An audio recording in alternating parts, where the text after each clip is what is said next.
Welcome to the Lap Podcast. This is episode 14, Max. In this episode, we'll be discussing Max Verstappen's fourth title in a row, the ongoing Constructors Title fight between McLaren and Ferrari, Mercedes surprise 1-2, and more.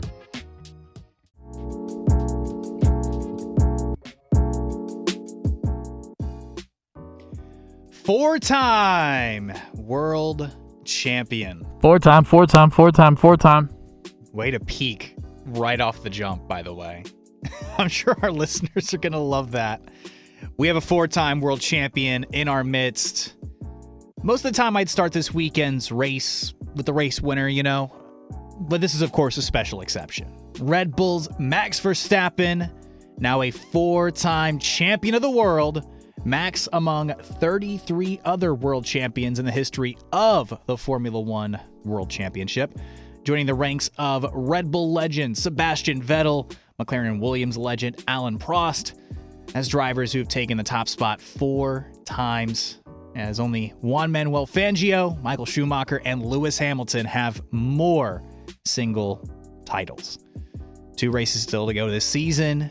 Max did absolutely everything he had to do this year to make this title happen.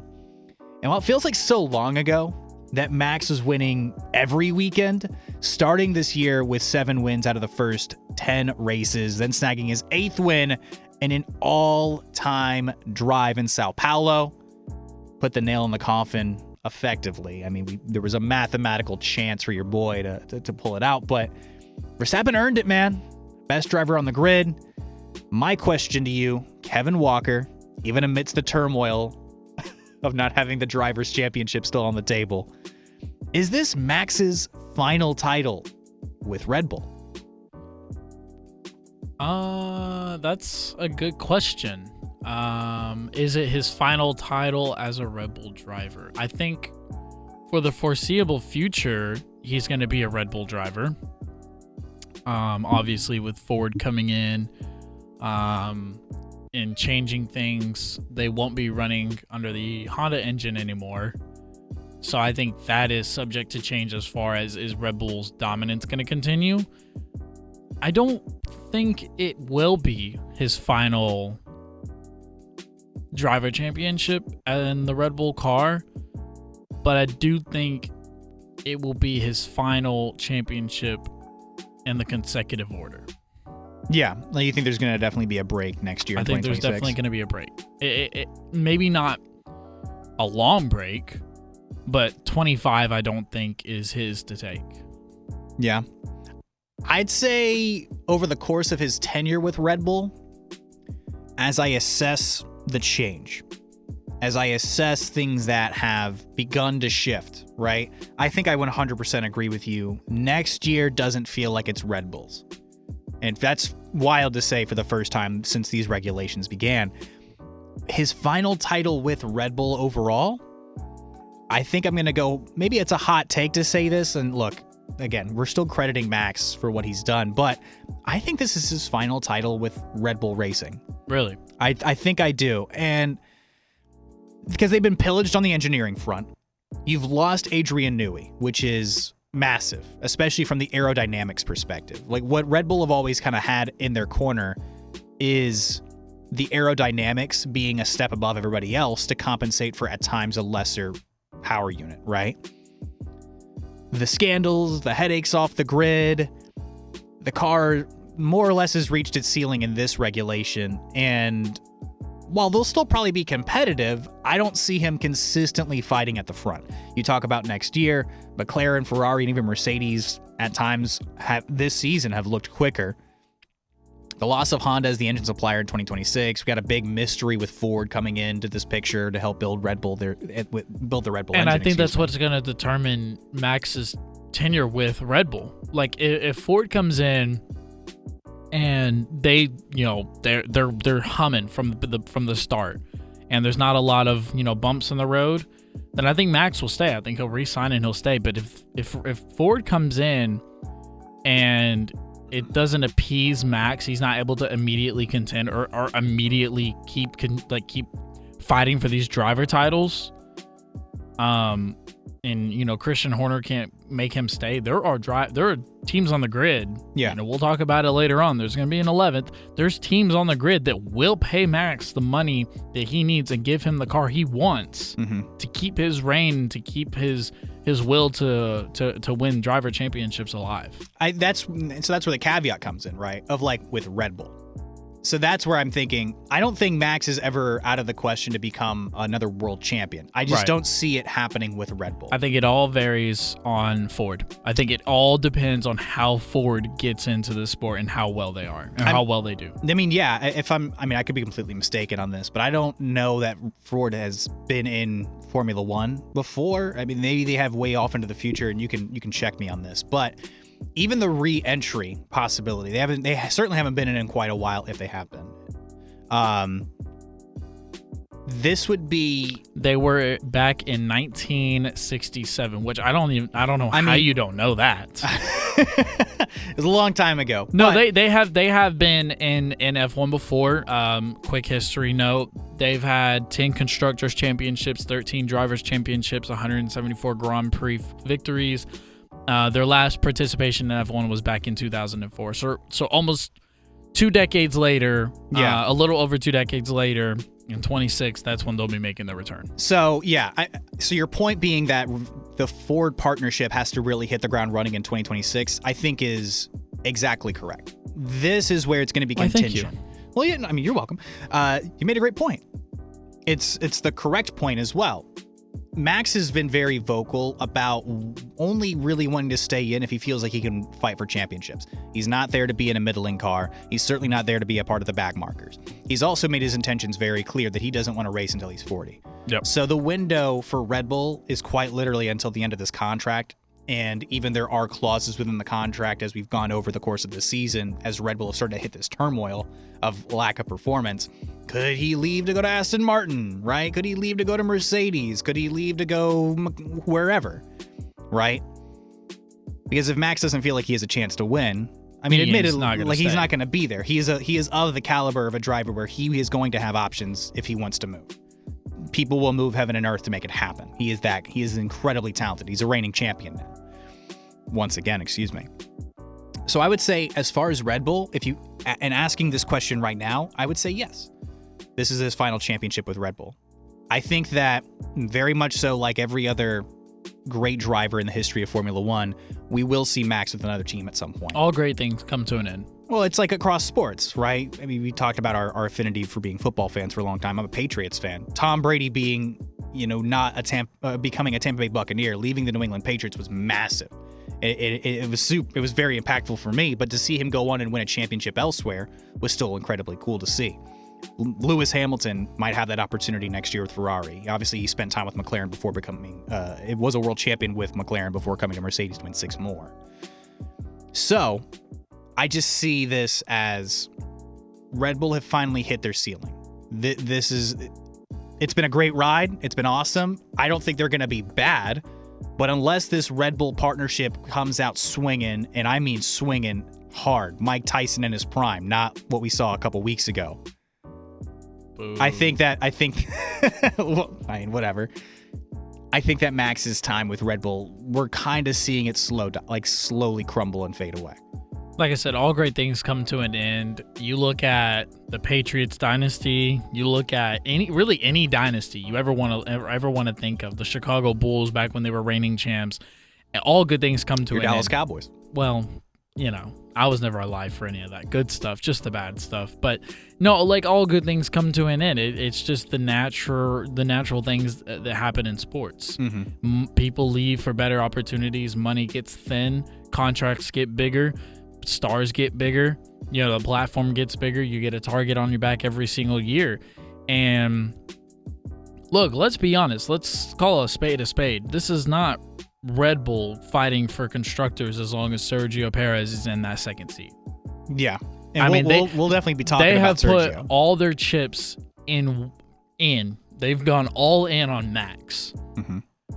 So if Max were to leave, who's their second option? Yuki? Which one? I'm not throwing slander to Yuki Tsunoda. I mean, heck, we could very well see Yuki in the Liam the Red Bull Lawson, Yuki Tsunoda, Isaac Hadjar. Those are names that are going to pop up. They're not Max Verstappen. Mm-mm. They don't have the hype that Max even had when he was coming up. Mm-hmm. So you put all your chips in. If Max does leave, kind of screwed. You got a lot of choices to make. All I'm getting at is I think the incentives for him to stay are starting to dwindle.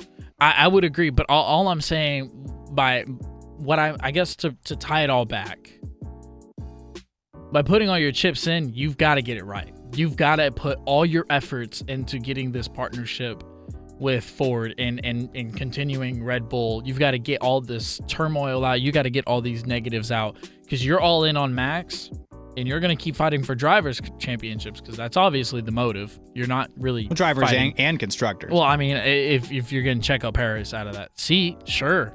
But you're all in on Max. You've got to go all in on figuring this thing out. And if you don't, yeah, this is it. Yeah, this was the last of it. Because, I don't even know.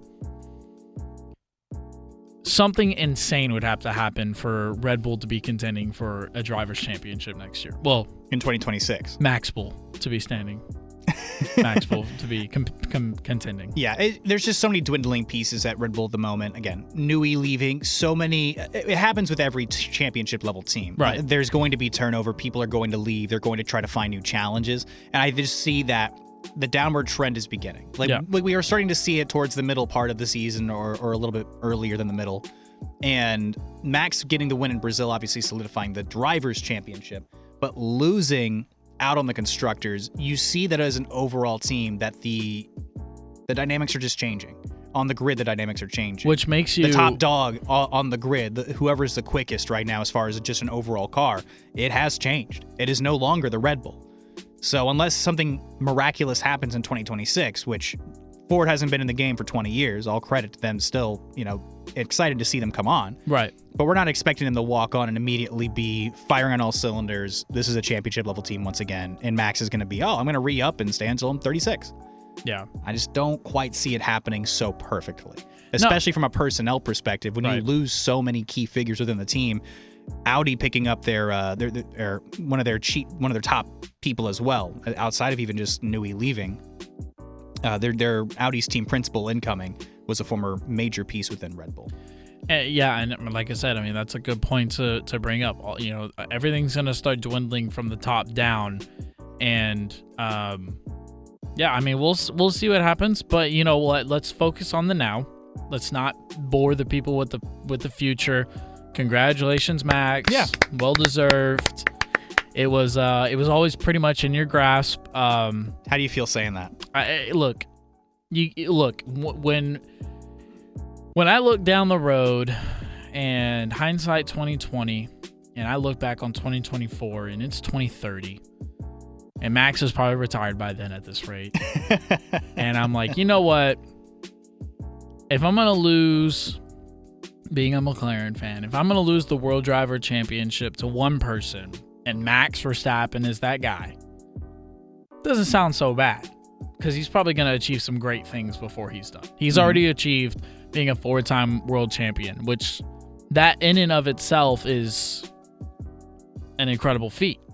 Where I think it opens up the conversation for where does Max Verstappen land on the all-time greats list? Sure. The Mount Rushmore, if you will. And, I'm definitely newer into this sport. So, my knowledge as far as history goes in F1 is not as extensive as yours is. Oh, we've established I'm not perfect. I mean, none of us are. And everyone's opinion is going to be different than ours. That's why we always want our fans to get engaged, our TLPs to get engaged, let us know what they think, if they have a different opinion than we do. Maybe they know something we don't. I'm sure they do know something that we don't out there, a history or a fact or something like that we don't know. And we always want y'all to engage, but I think the conversation that I want to start is Max Verstappen on the Mount Rushmore or maybe the top 5 of the greatest of all time? Are we looking at history being, we are looking at history being made, obviously, but are we looking at one of the best as we speak right now? I think it's a tough conversation because they're obviously the top of Formula One. If you say yes, it makes me feel a whole lot better about Lando losing. Do I think Max is one of the greatest of all time? 100%. For some people, he's already the greatest of all time within, their own personal, right? I think overall for me, and you can call it, bias. Because you don't want to let recency bias seep in, right? Yeah. That's the whole thing. And that's completely fair. For me, I think there are 3 undeniable faces in this top 4 for the Mount Rushmore conversation and the top 5 regardless. You have to have Lewis Hamilton on there, a 7-time world champion. Michael Schumacher's got to be on there, and I believe Ayrton Senna belongs on that. Top 3, top 4, whatever. I think those are the top 3 all time. I mean, I don't even know. Like I said, I don't know. I can't sit here and have a back and forth with you about the history of Formula One to a great extent. Mm-hmm. But even I know the impact that those 3 drive. Well, obviously Lewis is still driving, but the impact that those 3 drivers have had on Formula One and their history and what they've accomplished. Yeah.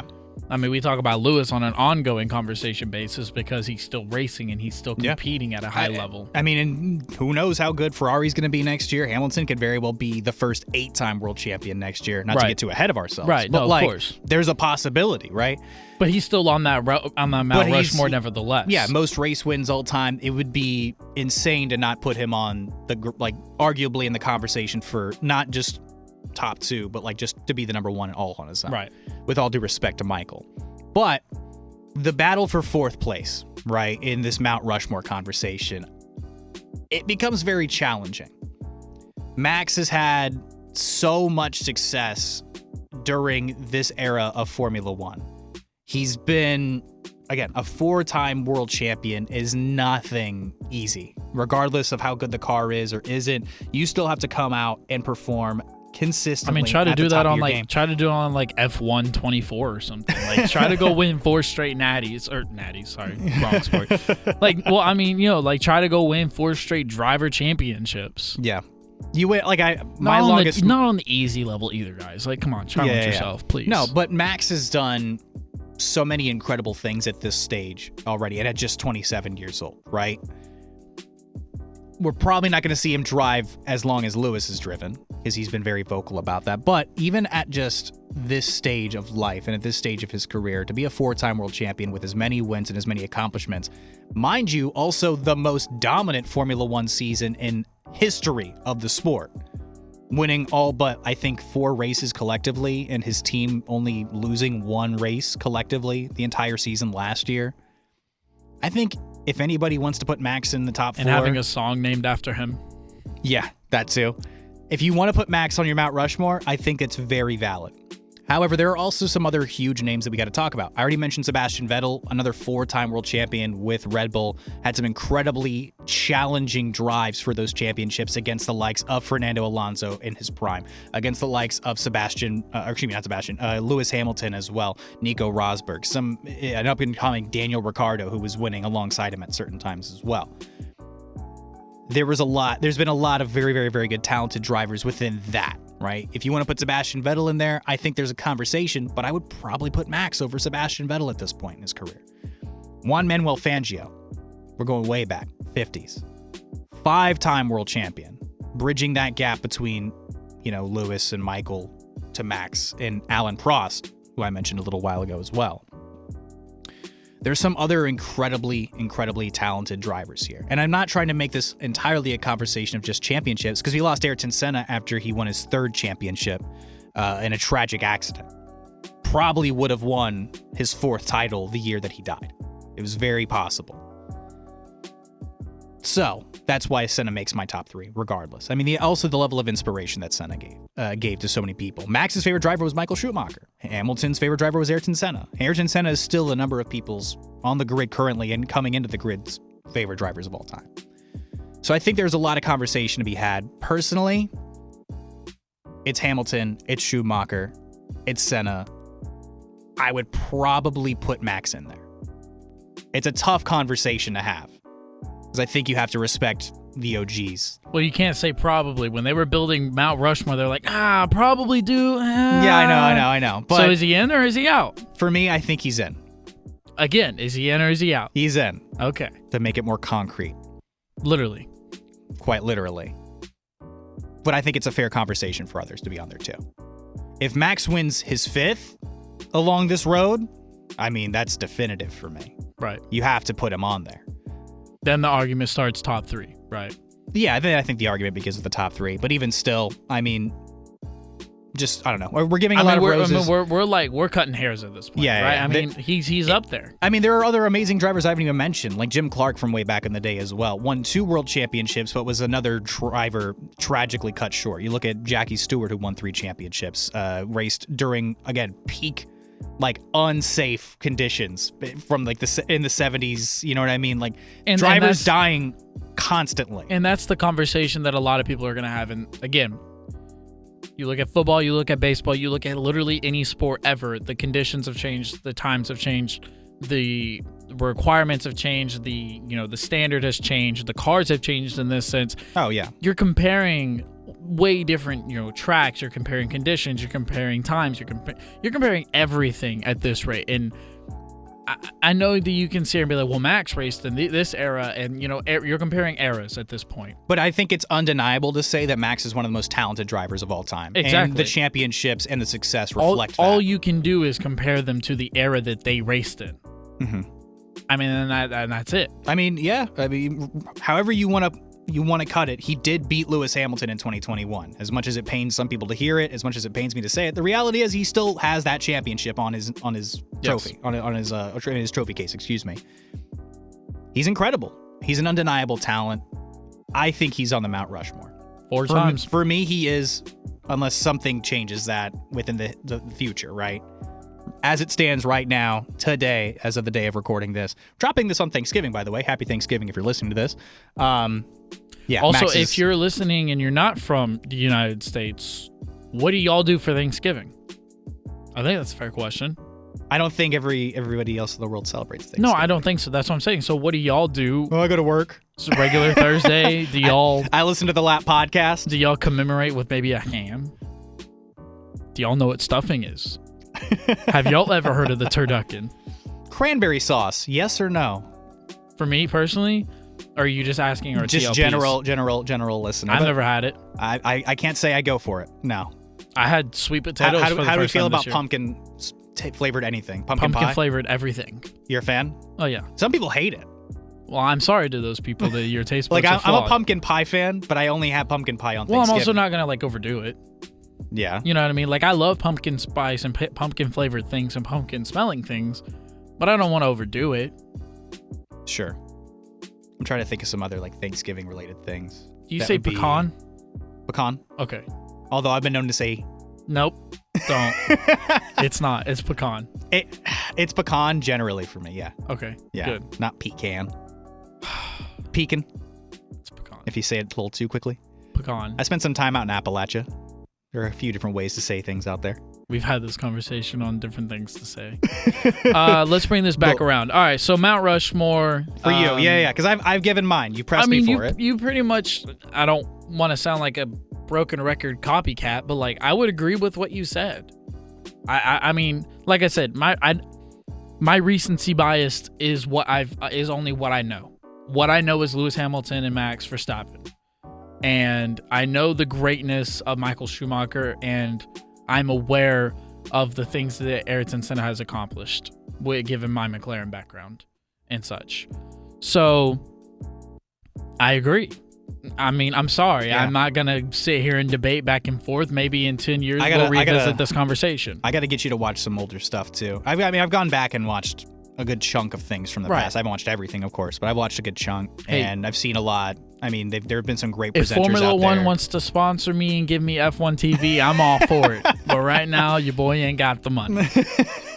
We have to move on, though. We've already spent a long time talking about these things. I mean, good questions. And fantastic conversation. And speaking of Mount Rushmore of people, let's talk about your person, Lewis Hamilton, and your team, Mercedes. I know you've been waiting for it. All right. Look, we got to talk about the race winner. It happens every now and then.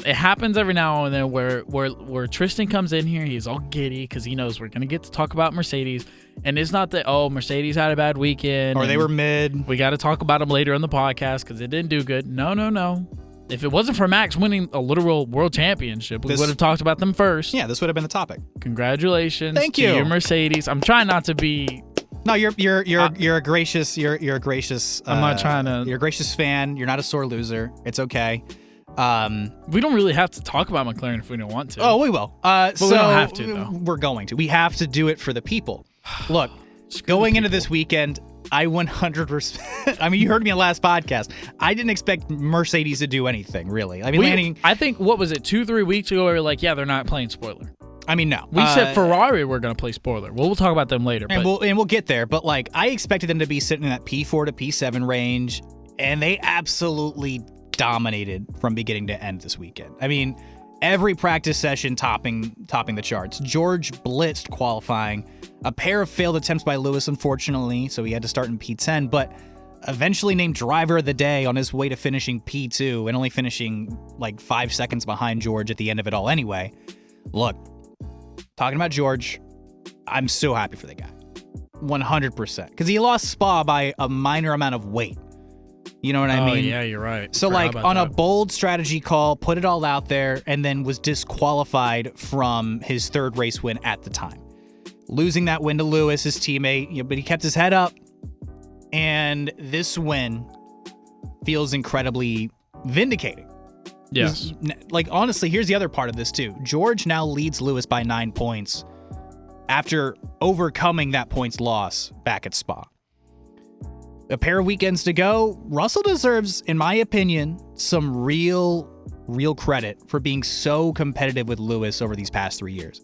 And I know Lewis is leaving the team. Last year, he was very good finishing P2 or helping Mercedes finish P2 in the Constructors. I mean, look, if you're George Russell, you could have easily just been like, oh my gosh, I'm on the team with Lewis Hamilton, and just like, okay, Lewis, this is your team. I'm just going to show up and not crash the car. But no, all credit to George. Ever since he's been in Mercedes, he has given a fight to Lewis. Yeah, his first season together in 2022 was huge. Took that, so to speak, within the team and won that year. 2023 was Lewis's, but right now, George is on his way to taking 2 out of 3 years against one of the greatest F1 drivers of all time. He's going to be the leader of Mercedes in 2025. Kimi Antonelli coming in as a rookie. Look, recouping that lost Belgian Grand Prix in Vegas, I mean, it's well earned, it's massive, but I think, again, gotta give credit to the guy. I mean, he's been fantastic ever since he made the jump. Even when he was with Williams, he was fantastic. But like making the jump over, being able to be that close and competitive with Lewis is still something to like hang your hat on. For this sport, it's really hard. We talked about Max earlier, and there's a lot of people that don't like Max as a person because of how he is on the track and how he is perceived as a driver. It's very hard in this sport to be successful and for people to still root for you. George makes it really easy for people to root for him. I think there is a contingent of people out there that are not fans of George. I mean, look, you can't please everyone. Look, you can't please everybody. I mean, George has had a couple of like gaffes in his career as well. I get it. But like, I'm just trying to give the guy credit, though. I mean, he's been fantastic. And I'm giving him credit. But yeah. I also, when I think of George, I'm thinking of the instances where, I can't remember who it was, but I think it was Zhou Guanyu who had that massive crash, and George got out of his car to go make sure that he was okay. Yeah. I think of he those forfeited his race by doing that. I think of those instances. I think of the instances where George is a good sport off the track. I think of the instances where he brings that competitor out in him and he wins and he has dominating weekends like he did last weekend in Las Vegas. And I think of how he's doing that alongside one of the guys that we just mentioned on the Mount Rushmore. He's not when the moment comes, the moment's never too big for him. He always shows up when he needs to show up. And I think as a Mercedes guy, as a Mercedes fan, and if you're Toto Wolff, you could not have a better guy to take the reins over when Lewis leaves. I mean, it literally could not be a better guy for it. Yeah. You don't have to wait for George to prove himself. He kind of already has. He already is one of the better drivers on the grid. He's one of the better threats. Like you can't go into a weekend and say, oh, you can't say there's a 0% chance that George wins any given weekend. One, because he races so smart. He doesn't crash the car often. He races so smart. He's always there to pick up the pieces, which he's done before. Mm-hmm. And sometimes the right track conditions, the right car, just being in the right place at the right time, he'll have a dominating weekend. Yeah. I think if you as a Mercedes fan and Mercedes fans out there, with Kimi coming in, when George taking over the reins officially, I think you've got to be very happy going into 25 and 26 and beyond. Oh, I'm incredibly delighted. I mean, George, in my opinion, if you put the right car underneath him, there's no reason, in my eyes, that he couldn't be a championship-level driver. Oh, no, for sure. Like, Mercedes have been unfortunate within this regulation of not quite having it figured out. Right. The wins have been very few and far between over the course, especially in comparison to all the success they had in the prior regulations, right? But George he's been great. Again, competing with Lewis for all these years now and being held to the similar standard and being able to rise to the occasion. I'm excited to have George lead the team next year. Of course, I'm very excited for Kimi Antonelli coming in next year. I've been watching his career in F2 and keeping up. But yeah, I'm delighted. And next year is going to be a lot of fun to watch. There's going to be, rookie mistakes from Kimi's side, but I think George being just a general, stable person. And another thing to his credit, he leads the drivers' union. He is the representative for the drivers to speak to the FIA and Formula One as a whole. He's the one who represents everybody. So, I mean, the guy's got a lot of initiative, and there's a lot of good when it comes to George. A lot of leadership comes from George Russell. He's fulfilling the roles really, really well. I'm happy that he's a Mercedes driver. And I just feel like he's a driver that, ironically, maybe whether if it's from our podcast or others, gets very overlooked. I think if he was driving a championship level car, that would not be the case. And I agree with that, but Yeah. I feel like because he's not, he does get overlooked. So I wanted to take the moment and give him his flowers. Well, I appreciate that. Well-deserved weekend, well-deserved win, absolutely dominated a weekend just from start to finish practically. And, I think you just got to take the moment and think, what has George done for me lately? And what George has done lately has been absolutely incredible. Yeah, but look, George didn't just have a great performance. Lewis Hamilton on the other side made up for a very challenging qualifying that could have very well put him in a position to have Great a pretty performance weekend. of the day. Yeah, he was driver of the day for sure, right? He won that award. Definitely the drive of the day. Oh, is that what we're going back to it now? Driver No. of the day? I mean, great performer of the weekend. We had Alex Albon and it just fell apart. So, Lewis Hamilton for sure deserves it. I try not to do the same one as the driver of the day, but it was Lewis undeniable. Hamilton of the day, is that what we're going to call it? But look, it was a dominant, classic Lewis Hamilton kind of weekend. And he was driving at a breakneck pace during the final third of that race. Fastest lap after fastest lap after fastest lap. He was dialed in, man. And if he doesn't start in P10, I think he probably wins that race, to be completely fair. It was just, everything was hooked up. It was all working for him. And the funny caveat to the whole thing is, Mercedes still can't figure out why their car is so much more effective in colder temperatures. Lewis has said it. Toto has said it. I'm pretty sure George has said it. Just shrug shoulder. I don't know. I mean, we're happy we won, but why? Oh, I can't tell you. You want to hear my theory? Sure. All right. It's not accounted for in their development. So when they're putting together testing and aerodynamics and stuff like that, and they're putting it through the wind tunnel, I think the room temperature environment is a lot cooler than you would probably see on an average F1 weekend. So when it comes to their testing and when it comes to trying to figure out exactly the variables, they're doing it at a room temperature or even cooler because of the wind tunnel dynamic.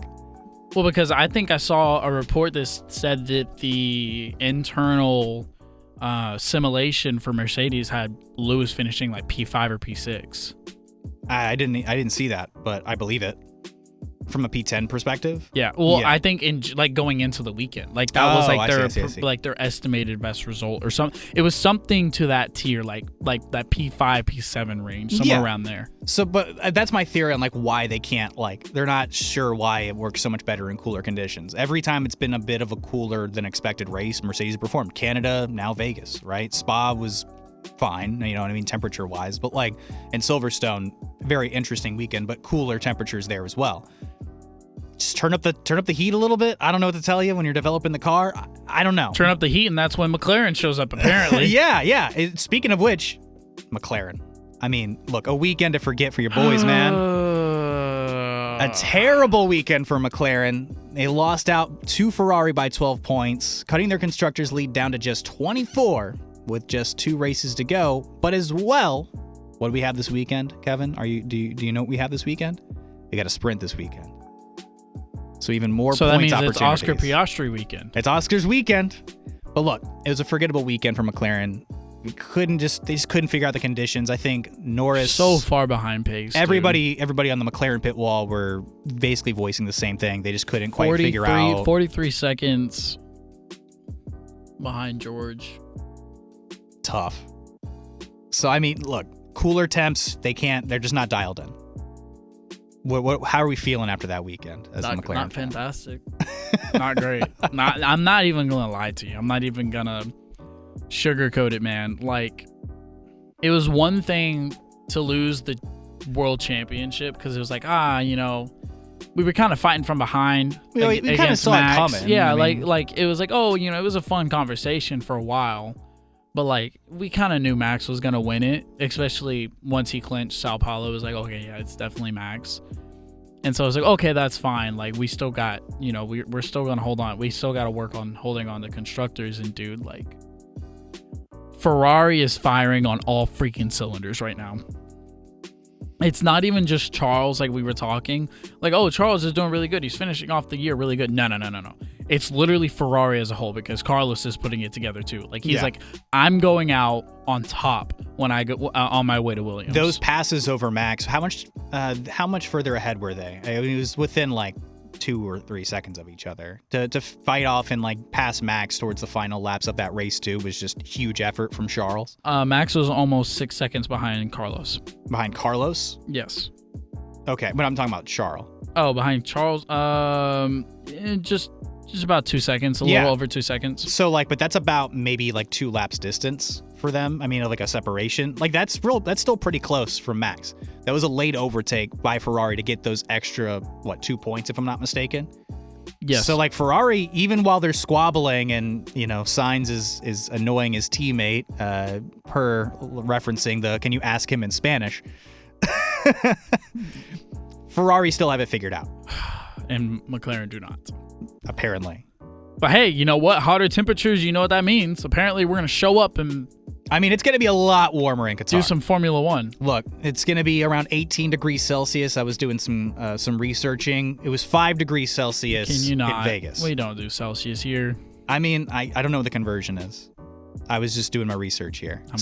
You get on that. But this should be a weekend that plays back into McLaren's favor. Like, the biggest challenge last year at Qatar were the abnormally hot temperatures and conditions for the drivers, but the performance was still there. McLaren only finished a couple seconds. We're looking at 75 degrees-ish this weekend. That's the high or the low for Qatar? On it. Because it's going to be a night race. So while you're figuring that out, look, a quick reminder. McLaren finished within like 5 seconds of Max last year at Qatar during a year where Red Bull were incredibly dominant, right? McLaren have a very we're looking at highs of 76, 77, 75. Okay. What are the lows?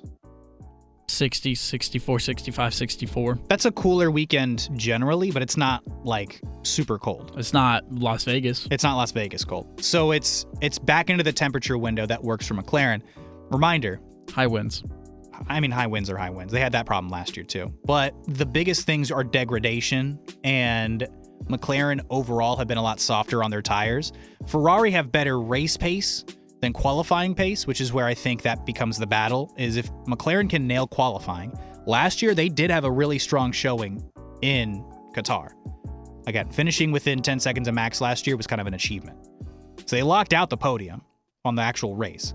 This is a very good opportunity for McLaren to reestablish themselves. They just have to fend off Ferrari on their race pace. This weekend will be a big weekend for McLaren. It'll teeter on the line of, am I excited as a McLaren fan or am I not? So, I mean, I don't really have a lot to say. Next week's podcast, I'm very excited. He's either going to be bouncing off the walls or he's going to be head on the table. Dude, I'm not even going to be bouncing off the walls. Like, let's be honest. We should be leading the constructors by more. Yes. It's frustrating. It's not like, oh, let's be happy because we're doing what we should be freaking doing in the best car on the track. No, it's not. Yeah. Should have been competing for the world championship. Okay, you weren't. It happens. But you should have a strong hold on the constructors, and you don't. It's frustrating. Even if we have a good weekend, it's like, well, yeah. It's a good weekend. You should have a good weekend. It's a good weekend, but this happened. When was the last decisive win for McLaren that I can think of? Was it Zandvoort? Yes, because or Singapore. No, I think it was Singapore. Yes, it was Singapore because Lando won by 20 plus seconds again. Yeah, so he crushed it. That was so probably the last. Are we on pace for a 20 plus McLaren 20 plus second McLaren win this weekend? Are we? Are you asking me that as a straight up? No. I mean, we'll get to our predictions a little bit later. I think it's still going to be a close one, but McLaren have yet to prove the consistency that they need to be champions. I agree. Look, I'm not drinking the McLaren Kool-Aid going into this weekend. I'm not gonna lie. Unfortunate for you, but we have a lot more still to cover. We are killing. We've been going, but it's been a lot of fun. Look, high and low weekend for Alpine. Haas back into P6. We got to talk about this midfield battle. An incredible showing in qualifying by Gasly, and then the car blew up. Literally blew up. Overheating. I think he was chasing Carlos Sainz, and then lap 15, going down to that I think the long straight on Vegas' strip. Mentioned that he felt like he was losing power, and then there was the nice radio back of well, look, you're peaking the revs, you're hitting the RPM peaks. We don't see any issues. And he's like, dude, the car's smoking as it comes around that final corner. And he just killed the car, costing the team another superb weekend in the constructors. So for Alpine, deflating weekend. I think Ocon finished P17. Correct. Haas, however, strong night from Nico Hülkenberg, landed a P8, 4 points, and jumped Haas right back into P6 in the championship. Personally, you kind of know how I feel about this. I'm happy for Haas, but it's only a 1 point margin. Magnussen was still within that window of opportunity. He finished P12, solid drive, but no points, unfortunately. V-Carb also gained a pair of points, with Yuki Tsunoda finishing in P9, Liam Lawson a bleh weekend with P16. I think Haas are going to hold P6. This is my prediction, whether you've asked for it or otherwise. I think they're going to hold P6 these next 2 weekends. Yeah, I think they've kind of just distanced themselves at the point where they're going to continue to put together really good weekends, and they're not going to really let the points seep through, and they're just going to maintain that P6 position. I don't think Alpine are going to fall back into another top 5. Which is kind of funny because neither of those drivers are going to be there next year, so it's kind of like they're helping out next year's drivers. Oh, you're talking about Haas? Yeah. I mean, at this point, you're doing it I think you're kind of doing it on pride. No, I mean, I'm not saying they obviously are. I'm just thinking it's kind of funny. We've shelved the conspiracy theories from a couple podcasts ago, but Esteban Ocon. P17. That's very suspicious for a car that was on the podium perennially. All right. Okay, move on. We're not insinuating anything. V-Carb, I think, have a good shot to take it over Alpine to get that P7 back, and I think Alpine could very well finish in P8. I think we were correct on our Alpine take as far as them coming back down to earth. Mm-hmm. They have looked good in quali, but when it comes to race time, they kind of fail to show up. Yeah. And I think V-Carb has looked better. Marginally. Yes. But better. That's an objective. Which in a sport dictated by thousandths of a second, all those margins really do count. Yeah. Securing points is points at this rate. Mm-hmm. When you're talking about the battle for P6, P7, and so on and so forth. Yeah. Let's move on to... Oh, wait. There was another Red Bull driver this weekend. Oh, it's not... I thought it was just Max Bull. Max... he's going to dominate the conversation, but we got to talk about the abysmal weekend for Sergio Perez, finishing in P10 behind V-Carb's Yuki Tsunoda, 47 seconds behind Max Verstappen. Checo called the weekend a total disaster, but... There is a but here. But he believes he can turn things around. How are we feeling about that? Turn things around and go back home. Helmut Marko said, if you take the difference between Max and Sergio's points, then it's clear where the problem is. He said that to Sirius XM. You know what? I hate to break you off, but I think Helmut Marko is he must be a journalist for Red Bull, because he just tells it as it is, bro. He's just straight up. He's the voice of the team. I know, but he's not as the voice of the team. He is not. He doesn't pull sugarcoat nothing. No pulling punches, no politicking or corporate speak. It's just look, hey, Checo sucks, Max doesn't. Brother should be flipping burgers. This is basically what Helmut Marko said. Exactly. Look, Perez is costing Red Bull millions in prize money. That's money that goes towards infrastructure, that goes towards, towards employee bonuses, engineers' bonuses. I mean, there's a reason why Sergio Perez was not there in the celebration for Max's 4-time championship battle. Because I guarantee That's a great point. I think I guarantee you Checo, Max won and Checo was like, "Oh, congrats," and Max is like, "Yeah, no thanks to you." Yeah. Everybody on the team is excited for Max, and they're looking at Checo like, what have you done for me lately? Yeah, he's walking out. Yeah. Look, we got to keep moving along. Williams, Sauber, Aston Martin, obligatory check-in. Williams, rough weekend. Colapinto crashed for the second race weekend in a row. Sorry, Alex Albon, we jinxed you. We really did. A DNF, lap 25. It was an overall disaster for Williams, who, I don't know, I'm curious to see if they've exceeded the budget cap, because they've had so many crashes and they've had to rebuild the car. I think last I saw they're over the 3 millions.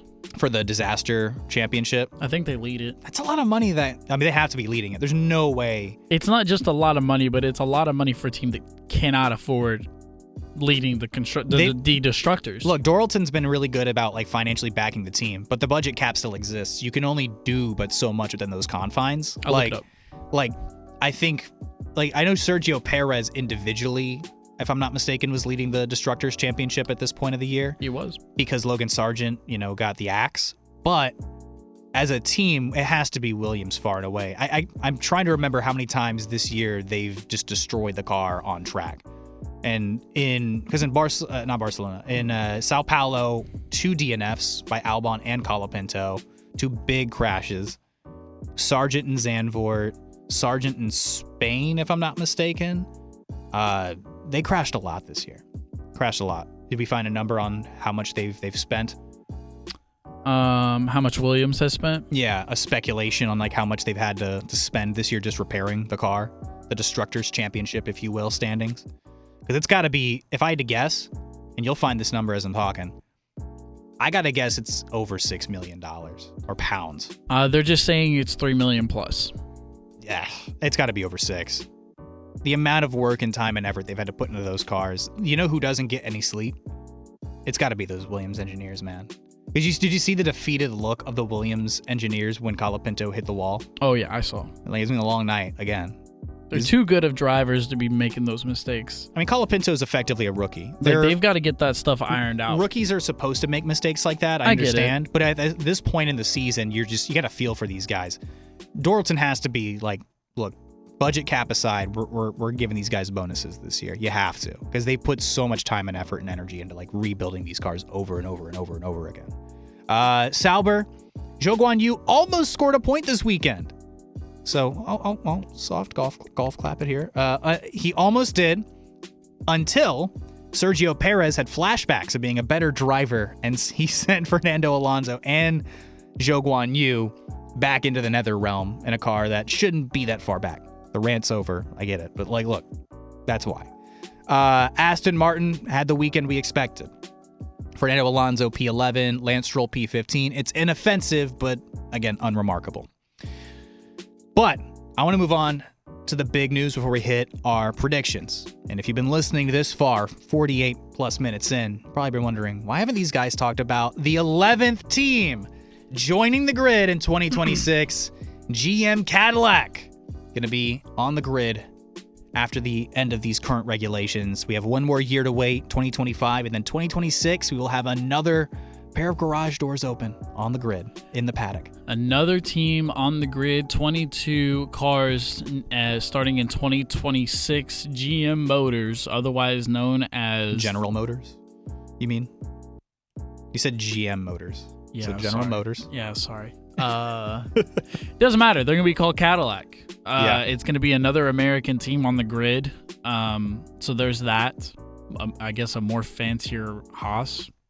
No. Some people say. No. I mean, Haas are an American team, but then you'll have a choice between the Haas American team and then the Cadillac American team, or for some people, the Haas F1 team and then the cool F1 team. Either way, no, Cadillac is, I like it. Cadillac is going to be coming onto the grid. They've never been in F1 before, so this is a brand new team appearance, and they're going to be backed by what is looking like a Ferrari engine supply. They're going to be a customer for the first couple of years. Yeah. Yes, they're having talks with Ferrari right now. It's looking like it's going to go that way. If talks with Ferrari fall through, they will be going to Honda because Honda does not have any other engine suppliers. But it looks like they're going to be going with Ferrari, which will mean it will be obviously Ferrari with that engine supplier. It'll be Ferrari, Haas, and Cadillac, as well as Williams? No. Williams or Mercedes. So it's just those three for Ferrari. Okay, yes. Okay, I wanted to make sure I was right and I was wrong. So it'll be Haas, Cadillac, and Ferrari with the Ferrari engine supplier. And General Motors will look into being their own engine supplier starting in 28 or 29. But let's not worry about too far in the future. 2026, another team on the grid. I think this is good news, and I think it also means could be potential for more teams on the grid in the future. I know F1 has already came out and pretty much said like they're not denying teams. There is the infrastructure to have more. At one point, there were 14 teams on the grid. Yes. Within the last 20 years. So it's not impossible that we could see more additions, but Formula One's been a lot more hesitant to just give, stamps of approval. Right, they want to make sure that whoever's walking on the grid now, especially with the popularity and the growing popularity of Formula One, even beyond just stateside, internationally, it's continuing to just grow. They want to make sure that whoever's joining is in for the long run. They're not a temporary short-term team that's going to fold in like 4 years. Mm-hmm. So, and has the financial backing to withstand being in Formula One. Yeah, 100%. I mean, General Motors are a huge organization, being the effective backer for this Cadillac F1 project. They were the original backer behind Andretti's push to become the next Formula One team. GM moved forward even amid Michael Andretti's name being dropped. The Andretti's are still going to be kind of involved, but not so front-facing. I know Mario Andretti, the former world champion F1 driver, very excited to be a part of this project at a certain capacity. Not so much a front face, but I think he's one of the directors, more or less. I'm sure Michael is going to have a little bit of say, but more or less, this is the General Motors Cadillac push. All of this, again, coming with that original bid, but I guess Michael didn't quite rub people the right way. He has a certain reputation within Formula One, but it was a lot more attractive for the original bid, and it was entertained because of the GM backing. So this is going to open the doors for a lot of people chasing opportunities in Formula One. Haas already an American team. Bit of a mixture. I know there's already a separate base that's being put together in Silverstone for this Andretti team, but it's going to be home-based, if I'm not mistaken, in North Carolina. This is going to open a lot of doors for a lot of people. A lot of people who have dreams of chasing Formula One, stateside, who have ambitions. There's already a lot of jobs on, ironically, I think Indeed has a lot of jobs posted, and LinkedIn has some jobs. So, like our, TLPs out there, if y'all have dreams of working in Formula One, dreams of working, send in that application. Like, hey, you never know. Touch up that resume. Yeah, you never know. Like, they're going to be doing mass hires. I know they have like around a 200 people staff right now. You need a lot more people in F1. Yeah. The smallest team in Formula One has 200 people, and that is Haas. So, and it looks like it looks like GM Cadillac, they're going to have quite the backing with this. So there's going to be a lot of opportunities for people trying to make this jump. Formula One, pinnacle of motorsport. I mean, just the opportunity alone is incredibly enticing. So, I mean, TLPs, anybody out there, drop, hey, avid listener of the Lap podcast on the resume. Maybe it'll help. Maybe it won't. Maybe it will. It doesn't hurt. It won't hurt, but it might help. Sure. Let's go with that. But there's been a lot of conversation about who the drivers might be. I think that's the most up in the air part of this whole thing. Admittedly, I don't think we're really going to know until next year. There's been a lot of conversation about IndyCar's Colton Herta, who's been tied to Andretti. He's a likely candidate to get the drive for the American-based team. I wouldn't be shocked if IndyCar's Alex Palou is another name that wouldn't be ruled out here. Incredibly successful. I have a friend who's a big IndyCar fan as well. He calls him Indy's Max Verstappen. And I know there was a lot of turmoil between him and McLaren, some legality issues.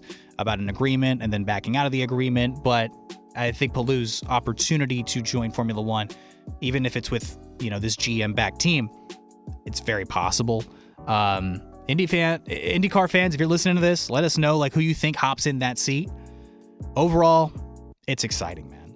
As American fans, it's really cool to see the growth of the sport here in the United States. With GM entering the championship, I mean, who knows how much bigger this could get here. The popularity of the sport, like I mentioned, it's been growing here. But to have another American-based team, I mean, European fans may, roll eyes at the American effort here, but it's growing. And Formula One and Liberty Media wouldn't be pushing into the American market so hard and making these kinds of approvals and putting this kind of effort into this if there wasn't something here. And overall, Kevin and I think we're both very excited about the prospects of this project. Do we think they're going to be walking under the grid and being a true factor and a true force in 2026? I wouldn't expect anything initially, the same way I wouldn't expect Audi, even who are walking in with that Sauber infrastructure, to necessarily make noise immediately upon coming onto the grid with their own power units as well. These are projects that take time, but it's still exciting nonetheless. So it looks like they're going to have a couple of home bases in America. Looks like Indiana, North Carolina, and Michigan, as well as Silverstone over in the UK, are all going to be options. I don't know where, based on my initial research, it doesn't show a true home base. Maybe North Carolina is that location. I think it's North Carolina. I believe that's where GM is based as a company. Okay. But it looks like there's going to be a couple of options other than North Carolina, Indiana, and Michigan are being those other two options from what I was able to look at. But we're creeping up. We've been killing a whole hour almost. So we got to hit these predictions. Qatar, we got a top 5. What do we think? It is Qatar. Do not Cutter. No, it's Qatar. Okay, just sorry, Look, but are we going 5-1 or 1-5? Let's do 5-1. I'll start. We'll do snake order. I've got Max at 5. Okay, I'm gonna go George Russell. Last year, if they didn't collide, George actually had an amazing drive. The collision with Hamilton DNF'd Hamilton on the first turn of the first lap, but George went from P18, if I'm not mistaken, all the way up to P4. George was really dialed in. I don't see him finishing outside of the top 5. Okay. You're 4? Lando Norris. All right. I've got Carlos Sainz. Okay. For 3, give me George Russell. Okay. I got Oscar Piastri. So then at number 2, give me Carlos. I've got Lando at 2. Give me Charles. And then I got Charles. All right. Who's P1. your drive of the day / good performance of the day / whatever? My GP of the weekend. Guess that. I've got. It's gonna be tough. I think I'm gonna give it to George. Not as the winner, of course, but just another strong weekend. I think if he, again, P5 amid cars that are very good with the Ferraris and McLarens. I think if Russell has another just bomb weekend, I think he's gonna be the GP. Give me Liam Lawson to finish really high in the points. I'm talking P6, P7 finish. Give me Liam Lawson for good performance of the weekend. And give me Franco Colapinto as the DNF. 3 races in a row for Colapinto, huh? That would be 3 in a row. That would just destroy the hype around Colapinto. I'm going to go, he's been avoiding it all year. It's been notable all year. No, don't be that guy. I'm going to be that guy. Dang. I think Pierre Gasly is our DNF this weekend. Look, he had the DNF, not his fault, in Vegas. I think Gasly, it's time.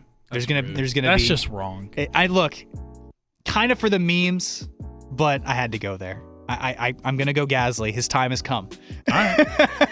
If you say so. Look, we had to put a bow on this thing. We're creeping up on an hour. Thank you guys so much for listening to another episode of the Lap Podcast. We're gonna catch you guys next week, post Thanksgiving. Happy Thanksgiving to all of our listeners, United States or otherwise. Man, post Qatar, we're gonna find out just how depressed or excited Kevin really will be. This has been episode 14 of the Lap Podcast. That's Kevin Walker. I'm Tristan Rines. Adios.